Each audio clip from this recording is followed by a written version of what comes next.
What's up, peoples? How you doing? It is a great day, and I am so he's laughing at me already. I am so very excited to be here. I have Tom E. I'm gonna say this probably wrong. Booton. Booton, Oh, Booton. Booton. Yeah. Ah, I did it on the show Yes. today. It's Thank you so rare. much. We've been already chatting. This man is very interesting. I'm gonna tell you the truth. There's a lot of stuff we don't even know about him that you're probably gonna have to get from the book. But Tom, welcome to the show. Thank you very much. I'm glad to be here. I'm grateful that you're here. So tell us about yourself just a little bit. How did you kind of get into writing? I got into writing, I think it was because of my rough childhood that I got into writing poetry at a young age. And then as I got older, I would write short stories and different things. And it kind of just fell into place after I had this amazing dream where I got up and thought, that was amazing. So when I dreamt it, I got up and wrote a 16-page synopsis. A year to the day later, I woke up and I said, I'm going to write a book. And I went upstairs and got that synopsis, started writing, but it kind of fed itself. After the first 3 or 4 chapters, I quit using the synopsis. It just flowed out like a river. I never had writer's block a single moment. It was Wow. incredible. And That now that's all I want to do. It's gotten that in my is blood. incredible. Well, thank you. Oh my It is. gosh. Oh my gosh. So is the book the dream? The book um, is actually, it starts out as the dream. The first 2 chapters of the book are actually true. They're not fiction. It was my cousin and I went to the flea market to, I collect Mad magazine. So I would buy, collect Mad, and he would, and so we walked in this building that was there and there was these quartz crystals. And I said, wow, Ralph, look at those crystals. They're clear.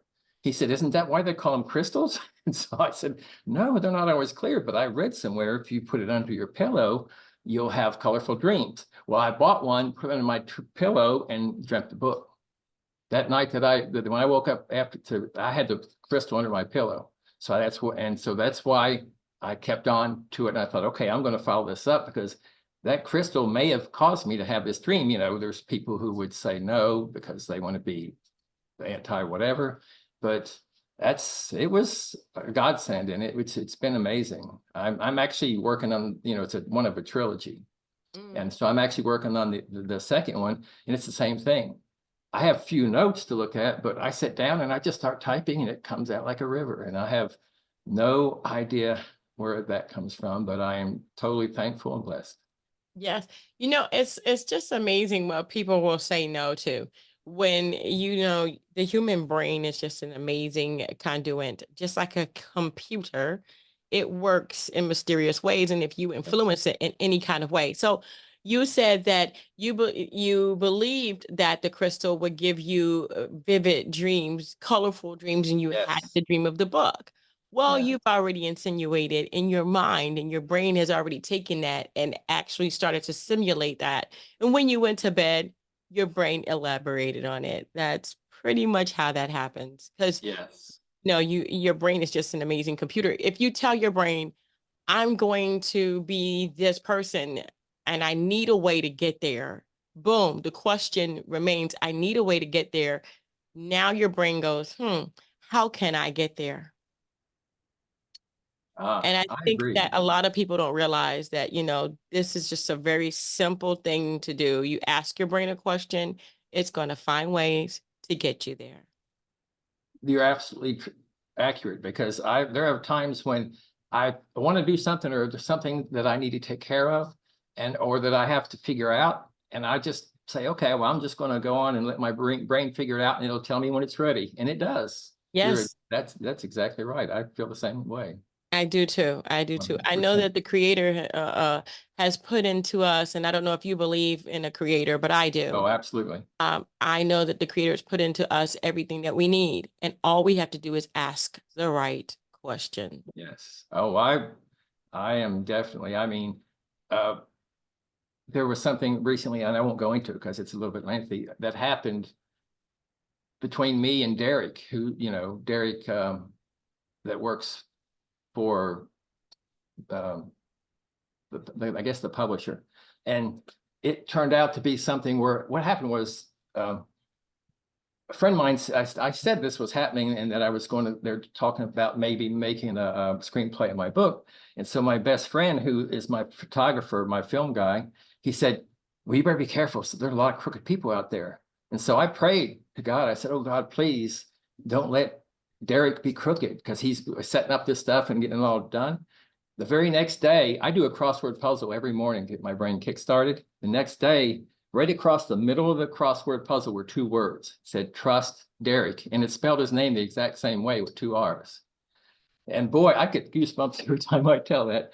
And that, if that's not the Lord telling me that, okay, it's good. You can trust him. And so I do. And now he's taking care of it. And I am so tickled. And he's reassured me over and over just by what he does, that he's trustworthy and a good guy. Yes, I've worked with Derek and I've worked with the company for a minute and they have always come through and they're a great company. So yes, you can trust Derek. You can definitely trust Derek.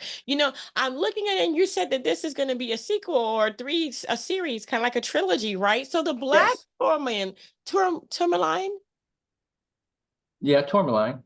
Tourmaline. Okay, so tell me about this because I absolutely love to know what this crystal did to you. Well, I actually studied some physics, quantum physics, as far as crystals. And you mean what it did to me as far as my dream, or as far as Yes, the writing? yes. And then how it insinuated an entire book from just a sleep. Well, the crystal, in my knowledge of what everything I studied, uh, yes, a crystal is the only thing, quartz crystal is the only thing that does not have graphite in it. And so if you put an energy source at one end of a crystal and touch it to it, it'll run straight through that crystal without any interruptions, any warbles, or it'll come out just like it went in.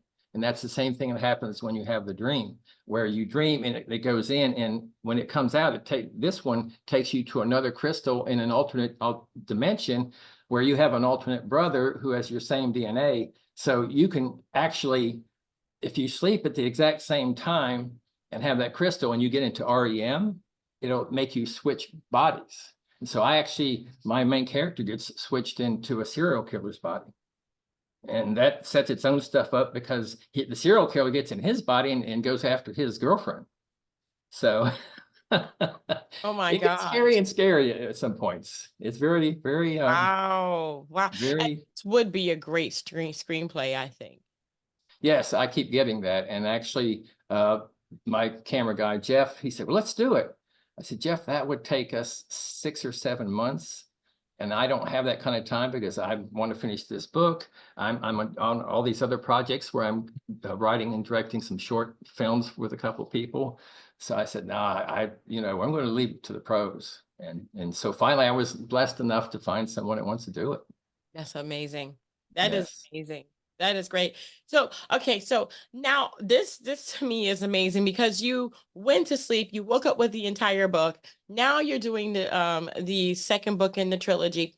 When a person looks at stuff like this and they say, "Oh, please, that was not it." I get that so much, but inspiration comes when it comes. Yes. And you had such a revelation of this whole entire thing, and you just put it down, you just kept writing. What was it that stood out to you that made it a trilogy? Because some books finish their ending, that's it, not a trilogy. But some of them have a storyline that just takes a little bit more, how would I say, finesse to finish. Yes. Well, I'm glad you asked that question, because that's one of my key things about why it's got to be a trilogy. As I said, I wrote a 16-page synopsis after I woke up. Well, by the time I got done with the book, I was only a third of the way through the synopsis. And so that told me, I thought, because actually in the end, it's a love story. It's a really nice love story between in this book, in my book, the woman is the hero. She's the heroine, whatever you want to call it. And so it's it's been unique in writing, but from a woman's perspective or a female being the hero, I liked that idea. And by the end, it gets really crazy. I mean, especially with what I'm doing on the new chapter, the new book. Um, by the end, if you don't know how deep love can be and how much it can bring you out of and put you into, which happens in this book multiple times in different ways, and different characters come in. It's it's faith, basically faith. You realize that she's so strong that she has faith and all this gumption to fight whatever it takes to win Adam, to save him. And they know now after the first book that they have these big feelings for each other, but they don't know really what they're up against coming up in the next book or two. And you get to know your characters. How did you develop these characters? Was it someone based on, I mean, your characters based on someone you know, or was it pure imagination? Most of it was pure imagination, because I've never been a serial killer. So, but Well, yes, I'm not there going to get are. into that because, you just never know, but okay. Yeah, actually, my sister, when she read it, she's I'm Christian, but I love her to death, but she's kind of over the top. And she says, this is demonic. She read my book. And I said, because the serial killer kills people. And the way that he kills this one teenage girl, she said, it's just demonic. And I said, Mary, it's a love story. Where? And I said, you're looking too narrow. You have to look at the whole picture. You're looking at one instance of something that happened. It's definitely a love story, and a story for the struggle to fight for that love. Mm, mm, mm. Life throws us a lot of curveballs, maybe not being a serial killer, but maybe even being someone who, is on the wrong path, hurting Yeah. themselves or hurting others with words or domestic violence or whatever. But people can change. Definitely Yes. people can change. And is this one of the precepts of your book? Well, it actually changed in the first chapter. There's a police officer who totally changes how he feels about they find. I mean, they know this serial killer who's killed 8 women and he's wanted and all that stuff. But when it comes down to it, and they find all the evidence and stuff, and some of the stuff that the killer's been through, you can sense the empathy from the detective and how he kind of understands what it's like me in my childhood. People say that I was either going to turn out doing the same things, or I was going to turn out and fighting the same things. Well, I could have turned out the other way, but I think my grandmother taking us to church every day when we were growing up, and instilling in us religion and God and Jesus and faith. I think that's also a part of what I took out of me to put into the book. Wow. So, I mean, when you think about this book, and now you have the second one that's in progress, why do you want to continue to do the third one?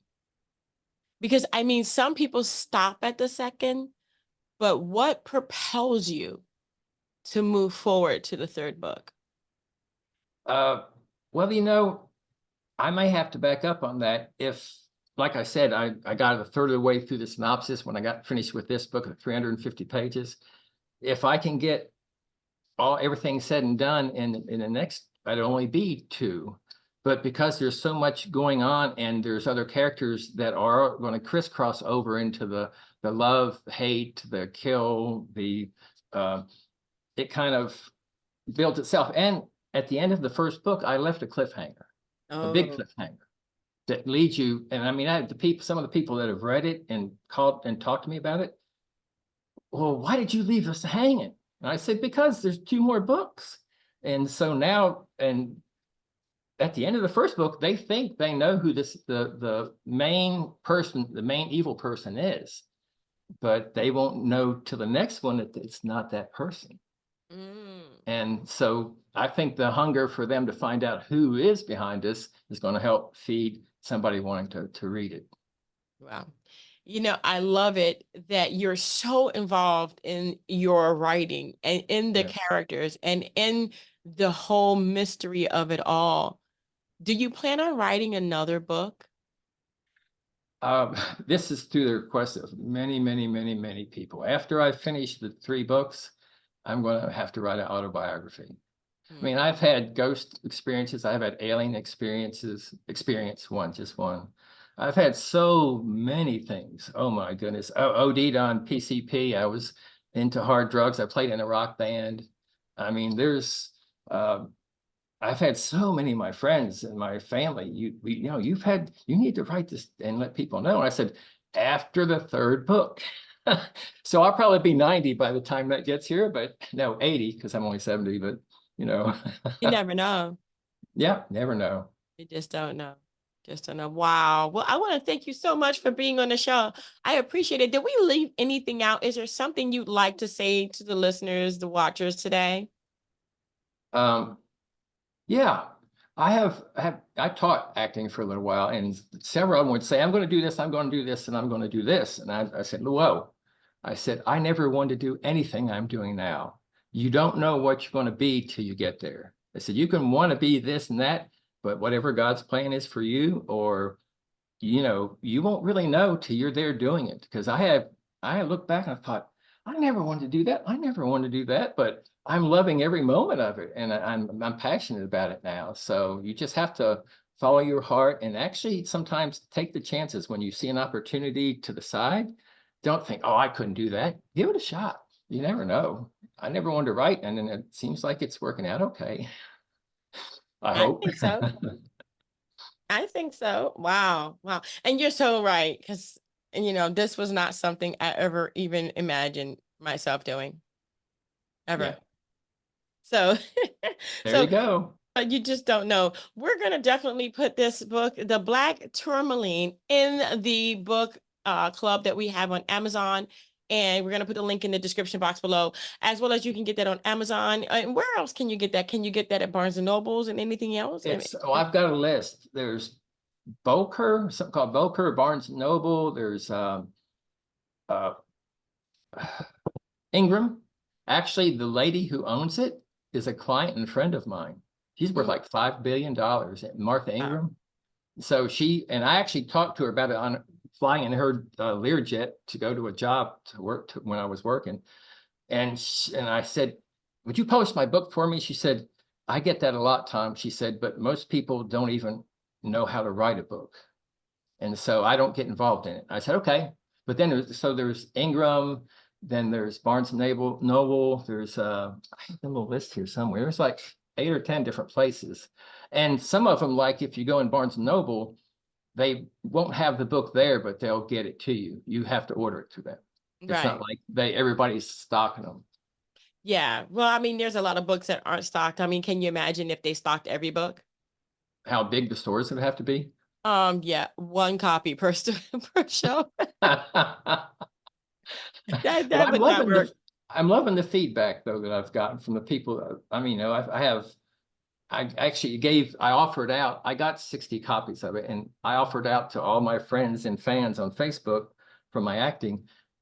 And so they all have signed autographed parts where they've sent it to me and I've autographed it. But I've become better friends with a number of them. And they said, we really like you as an actor, but I really love your writing too. And especially I actually, on some of the chapters, I left cliffhangers until the next chapter, the chapter after that. And so when the lady who edited it for me read it, who was in her 80s, uh, she read it and she says, Tom, I don't even like fiction, but I started reading it on a Friday night and I got so caught up in you putting your little cliffhangers in that I didn't go to bed till like 2 o'clock the next afternoon. I was up all night and read it. She Oh, said, this wow. book has merit. She was brilliant. She is one of the smartest people. We used to combat each other trying to see who's smarter than the other, but when she said that, I was like, okay, I've got all the confidence in the world now. If Virginia thinks that, I'm tickled to death. You're set. I'm Yeah. set. Yes. Wow. Well, it's been such a pleasure having you on the show, Tom. I appreciate it. And we're going to put the link in the description box below to Amazon just so people just go ahead and go there. But do you have a website? I'm actually getting that done now. I put it off forever because I have all these things and everybody wants to see them. And so I'll send them to them. But I have a friend working on it now. Just a couple of weeks ago, I said, I want a website, and I had to give him so much stuff. Oh my gosh. And I said, you pick and choose, but just make it look good and make it flow. And he's brilliant. So I'm looking forward to it. I don't know. I just told him, let me know when it's done and I'll get there. But Well, when we're I gonna do, I'll put it out there to everybody when I get yes, it. definitely. You go ahead and do that. Where on social media can people follow you so they can keep up with that? Well, right now, the only place you can follow me is Facebook.